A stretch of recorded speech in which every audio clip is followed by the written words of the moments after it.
কি অবস্থা হয়েছে দেখেন।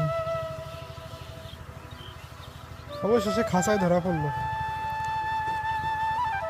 আমাদের ঘরে যে বস্তায় রাখা ভুট্টা ছিল শুকানো, গরুর খেতে খাওয়াইতাম ভাঙে, সেগুলো এটা একলাই নষ্ট করে ফেলতেছে। অনেক বস্তা কেটে ফেলছে, অনেক বস্তা কেটে ফেলে সরিয়ে ফেলেছে, সাইড দিয়ে খেয়ে ফেলেছে, কিন্তু ধরা যায় না। চিন্তা করলাম এবার এটাকে কিভাবে ধরা যায়। তো ভাবলাম যে এটা থেকে যখন ইঁদুর ধরি তো এটা থেকে কাঠবিড়ালও ধরা যাবে।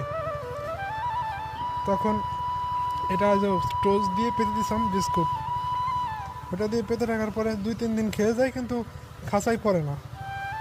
তো আজকে হঠাৎ করে দেখি যে খাঁচার মুখ বন্ধ। তখন খাঁচা উঠিয়ে দেখি যে খাঁচার ভিতর পড়েছে। দেখুন কীভাবে ছাদ পারতেছে বের হওয়ার জন্য। অনেক ভুট্টা নষ্ট করছে।